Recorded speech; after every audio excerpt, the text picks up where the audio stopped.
Well, hi, and welcome to the Christian Contrast podcast, where we talk about how walking with Jesus leads us to live different than the world around us. And I am really excited here with special guest Jenn Corbett from Warrior for Children. Jenn, thanks so much for being here. I'm excited. Thanks for having me. Absolutely. And so what this is the first of 5 episodes that we're going to be doing, highlighting some of the local outreach partners that we as a church get to partner with. And Warrior for Children is one of those. And we're excited I want to hear a little bit of the story of Warrior for Children, hear a little bit about your story also within that.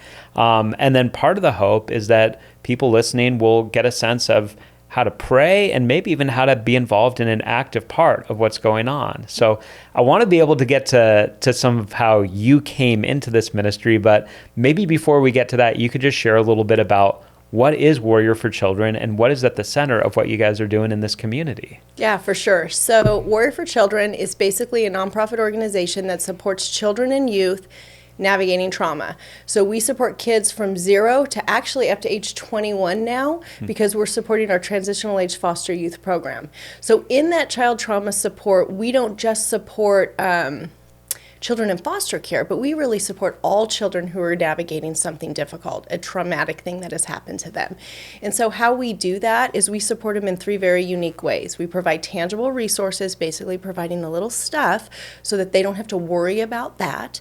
And then we provide trauma-informed education to those that are partnering alongside them. And then we now have our Experience Depot, where we provide small group experiences for them, where we put them with a junior volunteer, we give them mentorship, and we've just advanced to an internship program for our transitional age foster youth. Wow, that's perfect. And I'm excited. I want to dig into those 3 things later and hear more about them. But I also just want to hear, this is a really powerful and unique ministry. And you have some life experiences that sort of set you up to have a heart for this and even have the experience to be able to do this. So how did this come about that you ended up starting this nonprofit? So I'm a nurse by trade, and I've been a nurse for about 25 years. And basically for about the last 11 years, I've served as a nurse within the child trauma kind of community. And what I did is I did developmental and behavioral health assessments for them. And in doing that and serving them in that way as a nurse, I realized that it was very difficult to provide these 3 areas that we provide at Warrior for Children. So in 2018, my good friend Amanda Brady, who's my director of operations, we sat down at Starbucks, and I said, you know what, I am super frustrated with the resources that are available to serve kids navigating trauma in our county. And she was like, you know what, this sounds like something that we need to fill the gap in. And so that's basically how we started Warrior for Children, was a coffee house conversation where God was leading me to find this hole that was there and to fill it in a way that brought dignity and support and no red tape, and just saw these children for who they were. Because I learned as being a nurse in this field is that trajectories change when we show up for kids. God's model is that we are to see the children and show up for the children. And the work that we do with kids is so imperative to his mission on how we served. And so I saw the holes and I said, let's fill it. And so in 2018, we literally hit the ground running. And within about 90 days, we were a 501c3. Wow. And we really have not looked back since then. So 2018. So this is fresh. I mean, relatively speaking, a fresh new ministry. I got several questions I want to ask. But first of all, I love part of these podcast episodes are connected to the series I was telling you earlier, the sermon series we're doing as a church, talking about justice and mercy and how Jesus talks about that being at the center, sort of, there are these religious things that you do and they matter, but they're not as important as justice and mercy. And part of what we're talking about in the series is that justice and mercy mingle together. It's hard to tell where one ends and the other begins. So you could look at what you're doing and say, well, this is justice because every kid deserves this equal, dignified treatment. And it's also mercy because it's calling upon us to be generous with our resources for others that we might not even know. Right. And so part of what I want to ask about is, because you've mentioned trauma several times, that's at the center of the space that you're in. What maybe are some things people don't know about kids that are experiencing trauma, or just about the variety of situations that might cover. Okay, so one of the misconceptions about trauma is they think about almost like a physical trauma that can happen. Most of us have experienced some form of trauma in our lifetime. Unfortunately, that's just the world that we live in. So the children that we serve, we do support children with physical abuse, neglect, sexual abuse, emotional abuse, domestic violence exposure, prenatal substance exposure or substance using environments, death of a primary caregiver, death of a sibling, chronic illness within a primary caregiver, things like that are hard, that a kid is having to constantly kind of navigate emotions in doing that. One of the things that people don't realize about children is they often say children are so resilient. Children actually are in fact resilient, but need support in their resiliency. And so sometimes I feel like as a world and as a community, we do a lot of rallying around the adult in the period of suffering and think the children don't understand, they're too young to know. And the misconception is that is not true. In the years that I've worked as a nurse, I've cared for infants who have experienced physical trauma, and you can tell by how they move their bodies, how they interact with their caregivers, how they attach.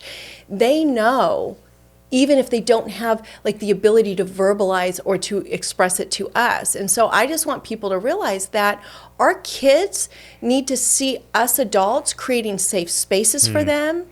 They realize when their community comes around them, they see that. And so that's why our model at Warrior for Children is when we involve the whole community. We are very bootstrapped, grassroots type of an organization, but we've helped over 13,000 children since we started in 2018. That's an amazing number that the community's done, but also that's 13,000 children who are navigating trauma. Yeah. It's a lot of kids, and it looks different for each one of them. We just take it one kid at a time, one support at a time, but it's important because these kids, we see them change. I believe that trajectories will change in our community if we serve the child as the center rather than just the adult as the person that we need to and support. That's a really good, and you've now a couple times talked about that, the whole trajectory idea. So you think of, if you get a kid, say you've got a 6-year-old kid, well, we don't know. I mean, God willing, they might have 80 more years of their life. And what's going to happen in that moment where they're experiencing that trauma could set them on a very healthy, life-giving path for the next 80 years, or it could set them on a whole bunch of more things that they need to overcome just to have sort of a basic, healthy life. It's true. And if you think about it, if you were to ask anybody the questions, if you watch any sort of documents or series on people in prison or people that have committed crimes or school shootings. If you ask them, there is trauma at the center of all of that. And most of the time, the trauma piece was they weren't seen in it. They weren't validated in it. And nobody helped them learn to attach to a trusting adult. There's this thing called the ACEs, and it's basically the trauma experience score. And what happens is there's 10 questions, and depending where you rate on it, you're given a number. It was actually created by Kaiser Hospital, actually, but it was for if you have these things, are you more likely to get a medical illness? Basically, is how it was. That's interesting, but what's more interesting is they then determine this testing thing where why do some people experience trauma and do okay, and then other ones go down this path of destruction, for lack of a better term. Sure. And what they found is people that said, yeah, I had a lot of trauma, but I had a teacher that saw me. I had a coach that saw me. I had a sweet neighbor who came alongside me. I got to play sports, and I had some team members. I had people that saw me in the event of the thing that was happening, and so they made me feel valuable. And so that is so powerful for me, and our entire model is based on building resiliency within kids because we know that it works. I'm actually a trauma kid myself, so I have some experiences in that. My parents were always present in my life, but struggled with addiction and eventually got into recovery. But there were very key people in my life who saw me. And so I know that the model works when we show up that way. Yeah. And I love it. And I would imagine, and you can tell me if this isn't true, I'd imagine there's probably some with your ministry, some families where it's like you're sending out resources, you don't get lots of personal contact, but probably other ones where you have been able to kind of track what's gone on. Are there some things that over the years that you've done this that stand out as like, here's something that we got to do where we got to be present for a family or for a child, and we really got to see the difference that it made in their lives. Yeah, absolutely. We have this crazy thing that happens. So you're right. So a lot of times I have some connection to many of the kids that come through, being a nurse in the county that actually still sees these kids, but my team doesn't know because they're in a protected source. So for confidentiality, we don't know anything other than boy, 9, and then whatever the need is. But we have this one particular young girl in our community here. There had been a pretty terrible domestic violence situation that had happened. An arrest was involved. There was a shooting involved. Wow. Things that happened. Well, people within our community actually came to us and said, hey, can you help? This thing happened to this family. Can you help? So basically, we just showed up with one of our resource bags. We put love notes in it and stuff like that. It's a volunteer thing people can do. So we put the notes in it. We showed up with this bag, and we sent it to this girl, this teen girl, and like, we see you. We're here for you. If you need us, you reach out to us. So fast forward a few months, a group of athletes came in to volunteer at Warrior for Children. And in the volunteering for Warrior for Children, this young girl happened to be in this group, not having any idea that she was coming to the place that had given her the resource bag that time. And so she walked in the building and she went up to Amanda and she was like, Miss Amanda, you're Warrior for Children. I remember you. You showed up for me. I didn't even know that was you. I didn't have any idea. She was like, did you know it was me? And we were like, no. She was like, no, we didn't know it was you. And she's like, now I want to serve here. She has this desire to serve in that. And it was a resource bag and a note, but it was the fact that it was in her community and we showed up for her. Wow. That is awesome. Yeah. I mean, that's got to be so amazing when you get to see some of the impact. And even the way that struck her, saying, I want to make sure I'm there for others. Yeah, I mean, I have a lot of stories like that because sure. it's so funny, this big, small world that we live in, and where everybody in this area kind of tends to know each other. So we do get some of that kind of feedback. Yeah. So, yeah. Well, you talked about the 3 areas, providing kind of resources for people, providing education for people who are helping. I was really interested in the third one about the experiences, providing safe and significant experiences. Can you just talk a little bit more about what that looks like? Yeah. So what we do is one of the things that people need to learn with children navigating trauma is when something big has happened and you're not trusting the world, it's not safe for us to just assume that a child can go to an ASO field with a bunch of kids and play soccer. But maybe they love soccer. So one of the things that we do, we meet in a couple different ways. So we provide sports opportunities, art opportunities, STEM opportunities. We have an animal therapy program that I actually run out of my home. We have some donkeys and some bunnies that kids can do. And so what we do is we create 3 or 4 kids at a time with a coach that I then trauma inform what you need to do. And then each kid gets a junior mentor with them. So if it's a bunch of 6-year-olds playing kickball, then they might have a junior high buddy. And for 4 to 5 weeks, they come alongside and they do kickball. And our coach teaches them to do that. But they also get that relational building there too, as well as some of our volunteers are there as well in order to just kind of love on them during that experience. So that is an example of something we do at the Experience Depot. Another thing we do, we actually just had one this Sunday. We have a group of about 22, we call them warriors. We have a group of about 22 warriors that we provided a summer, basically like a summer blast, summer kind of VBS type experience for them over 2 days. And we invited them back and we just did a harvest event with them where they got to learn to plant seeds and they got to paint, and we had the reptile guy there. And again, same volunteers present. And from that, we also have attached some mentors to some of them. And we're going to be doing another event for them at Christmas time to have them come back. It's 22 kids. It's a very focused approach, and that is done through the Experience Depot. Because while we serve hundreds of kids a month, it's one child at a time that we provide this to, and we're just hoping to be able, as we expand, to provide more and more of these opportunities to do that. And what you're describing there struck me as something that it seems like if somebody's listening to this and saying, I don't know anything about how to help kids with trauma, but they're saying, but I'm a baseball coach. Absolutely. Or I'm a art teacher. That's the type of am I right? That's the type of thing that if they came to you, you'd say, hey, we can put you to work in this. Mm-hmm. And we could. And we provide, here's the thing. So everything is free of charge for any warrior that comes through and for the person that volunteers their time. So if you are a baseball coach and you want to do baseball for 4 little kids or teach them to bat, we provide all the equipment and all the resources to do that. We're just asking you to give us a couple times, and then we will set it up and get you the kids to do that. And it always our coaches and our people that volunteer with the kids, they end up leaving. We know it's the old saying, like they leave with more I'm sure. than they think they're coming there to help the kids, and they can. At our summer camp, I literally had to tell all my teen volunteers, do not cry when these kids get in the car because they don't want to leave you either. Pull it together, give them reassurance. And when they left, I mean, these kids were crying. They didn't want to let them go. And I'm like, don't worry, you're going to see them again. We're going to continue to lean in and love on them again. And the kids asked for it. On Sunday when we did this harvest event, they were like looking for their volunteer that was there. It's so cool.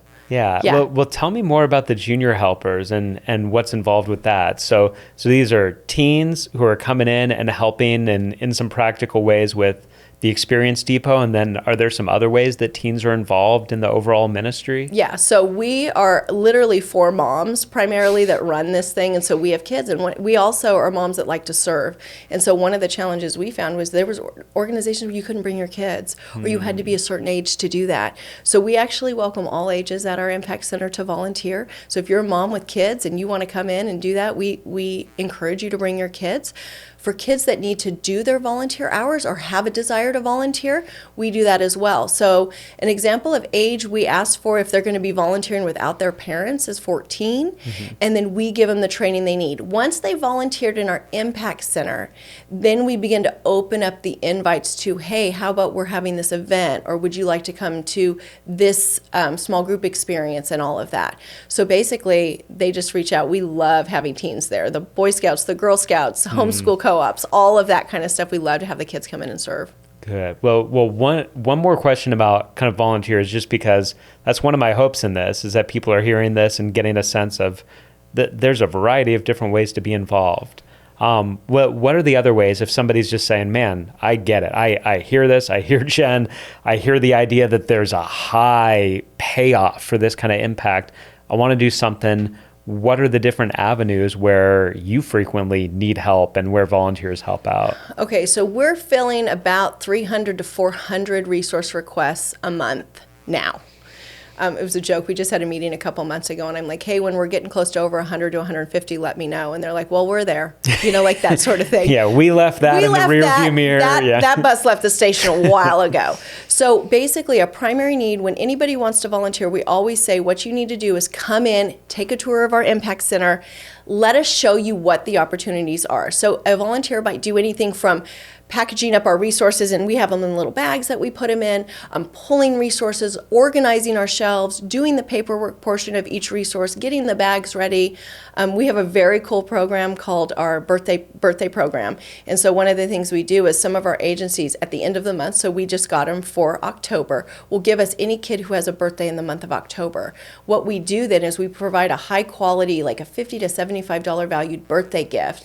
And so you can volunteer to be one of our birthday gift pickers. So you come into our resource center, you pick the gift, you wrap it, you put the little tag on it, and you get it ready to go out. So we wrap gifts, we fill resources, you organize shelves, you do anything within the Impact Center. And then once that happens, then we begin to show you some of the other ways that you can get involved. But always, Impact Center, we need volunteers all the time. And we're flexible in that. Easy to sign up. You pick your time slot. It's multiple days during the week. Yeah, I saw that on the website. That's something that if people just go to the website, they could sign up for a slot right there. And that would be Impact Center. That would be helping organize, helping get everything packed up or packaged, that kind of stuff. And learning about who we are, and it's an opportunity for us to give you trauma-informed education. Most people don't have that education, and before we're going to give access to some of these children, we need to make sure you're equipped with the information you need to serve alongside them. One thing people don't realize, and if you speak to kids that are adults who were in foster care as children, one of the things, a complaint that they give, is that a lot of people were given access to them without knowing how to navigate them. And that can create unsafe environments and lots of triggering experiences. So through us, if you're going to actually have access to one of our warriors, if we're given that opportunity, I need to know that you're equipped to not cause harm unwillingly. Most people are not causing harm on purpose, but we like to align. And when you're in there and you see how we run on a daily basis, we are super busy during the day.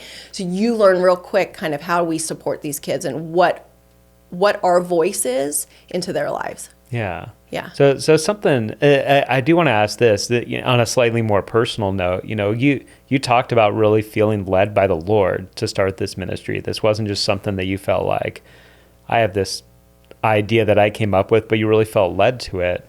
As you've done this for the last 4 years, what are some ways that you've experienced God working in your heart and even working through you? Any insights that you feel like, wow, I've grown in my relationship with the Lord because of taking this step of faith that God called you to? Oh my gosh. I mean, the way God has carried me in this season is like, not to get emotional, is overwhelming. Because like I had mentioned to you when we spoke previously, as a nurse, that's what I do. That's my calling. My mom has said, you were going to be a nurse from the day you were born. So being a nurse is what I do and who I am. And God had led me through that whole thing. But it's interesting to see how God put me in each place to get me to this mission that is his mission. I feel 100% the amount of growth, the amount of impact, the amount of community and support we've had from LBF as well can only come from Christ. There's only this, because sometimes this stuff doesn't make sense in the world. I'll give a perfect example of LBF where I literally felt Christ so close to me. Your VBS. Yeah. Okay. I'm telling you, that video, when you guys announced these babies showing up for the Warriors, I mean, I was not okay. Like, it was tears. The power of what a child can do to help a child, that is Christ. That is Christ in a picture. If you want to see what it's like, you put a kid helping another kid, and that is exactly what it looks like. We are supposed to serve like our children serve children. And so God has had to teach me to trust. Anybody that's run a nonprofit or been in a nonprofit, man, you are walking on faith and trust all the time. Churches are the same way, right? Like, we are like, Lord, how is this going to add up? It's different. It's different than public sector. And he's had to teach me that trust looks like sometimes walking off the cliff and truly knowing that this is his mission. Yeah. And, my time with him and the time I spent with him, not that I didn't spend a lot of time with Christ before, I did. I absolutely did. But I am so close to him because I need to know how he's guiding me and what I need to do and what is really his voice in all of the words and the people and the voices coming at me. Can I hear Christ in it? And if you're not spending time with him, you can't hear him or recognize him. If you're not here listening to him and reading with him and knowing his word and knowing his voice and all of that. I just, it's unbelievable to me how present he has been with us and has used this ministry to grow my heart in a way that, I mean, my faith muscle is so much stronger than it was before. A lot of exercise for that faith muscle. A lot of exercise in the faith muscle for sure. Absolutely. Yeah. Well, I love you sharing that. And just, you'd mentioned VBS this year. For people that don't know, Warrior for Children was what we were raising money for VBS this year. And a cool thing happened. I was one of the group leaders, and the parents of a girl in our group had came up to us when they heard we were raising money for Warrior for Children. And they said, you guys don't know this, but we were beneficiaries. Our daughter, their daughter, who was in my group, was a beneficiary at a certain point of Warrior for Children, and they were just over the moon about what you guys had done, about how they had been helped during that time, and how their daughter had been seen during that time. And they were your biggest advocates. Oh my gosh. This is the right place for us to be putting money. And the kids, I think when the kids heard the money that we're bringing each day is going to help other kids, it made them that much more excited to be a part of things. I mean, mind-blowing. And, it's funny as an adult, the power of a child showing up for something that we as adults maybe sometimes see as an adult problem to serve. We don't bring children into a space of talking about child trauma because it's hard and it's dark and it can be scary. But you guys really kind of like gathering your army of kids to do it in a way that brought light. That's one of the things we say at Warrior for Children is be the light the world needs to see. Trauma is a dark space, so we want to show up bright and light. Our logo's white because and we put it on dark because we want you to see it. We're trying to shine for you. And when a kid chooses to show up in this space and then kills it, I mean, overcomes any sort of obstacles in order to do that. It is absolutely, it is on one of my top things that's happened since we did this. And I'm just thinking, wow, if we could just, the kids are so powerful, if we could just get them to be our voice. Yeah. Holy moly, what can they do? And I was going to say, if I can just track back on the question you said. So we have our Psalm, so Psalm 127, 3 through 5. And it's basically, the idea of that we are to gather children in as close and as many around of us as we possibly can. One of the challenges that I've had to do as someone that is leading an organization that is faith-based in nature, meaning we serve all people of all kinds. We don't discriminate against that, but it is who we are. Mm-hmm. It's who I am as the founder of Warrior for Children. It is my walk every day. And there have been decisions I've had to make of partnerships and connections asking me to remove the psalm from my logo, and then you could have this great partnership. And I've had to trust in God to say, no, I will not remove Christ from what we do. He is the center of what we do. And so when places like LBF or the kids show up for us and make that level of impact, for those that don't know, it was over $6,000 that was raised in basically 3 days. Yeah. Because you had to warm up to it, and then you had to do it. It's true, yeah. First day, nobody's bringing money. Nobody's bringing money. I mean, you did this in 3 days. It's hard? It was this whole thing. But that helps me know that God has me, even when I have to say, I'm sorry, we can't do this partnership, when I know it can impact thousands and thousands of kids. And so it gives me the faith through his people to keep doing it. And the Psalm's never coming off. So That's great. It's on everything. I love and it. even my printers are like, it's hard to get on a shirt or a hat. And I'm like, well, figure it out. Make it happen. Make it happen. Exactly. That's great. Well, I love, as we close this up, just talking about for people that are listening to this, and we'll make sure to link in the description for this also.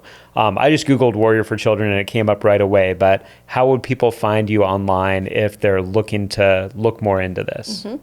So like you said, on our website, it's warriorforchildren.org, and you'll list it. We're also on Instagram. It's at Warrior for Children. The main thing is there's not an S at the end of Warriors when people are searching. This is the things I hear. So it's Warrior for FOR Children.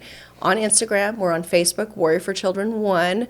We're on Twitter. We don't use it a lot. We're on TikTok. All of our handles are Warrior for Children. Okay. And so that's another way people can actually serve, believe it or not. If you're on social media, interact with our stuff, share our stuff, follow us, because that pushes us further out in the world. Some of our amazing connections with our partners that we serve, not just our volunteers, but the kids. We get access and information about kids we can serve because someone shared it or someone followed us on Instagram.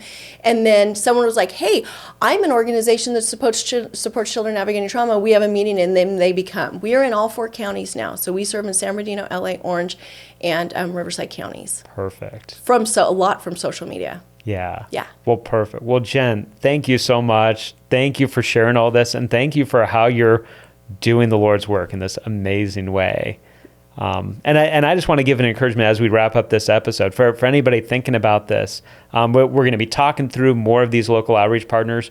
Warrior for Children is going to be one of the organizations that on November 6th, if you're a part of LBF Church, we're going to be doing after services, some local outreach tours where you're going to get to go to sites, see what's going on. You don't have to wait till November 6th, but November 6th, you're going to get a chance to tour Warrior for Children and see on the ground level what you all are doing. Jenn, thanks so much for being here. Thanks so much to those of you who listened and watched this. You can find all episodes of The Christian Contrast on YouTube, on our LBF Church site, and also just on our website, lbf.church, where you can find back episodes, you can comment, ask questions, and like I said, we'll link to Warrior for Children in the description so that everybody can get access to that. Thanks so much for taking the time to listen, and we'll see you in 2 weeks with the next episode.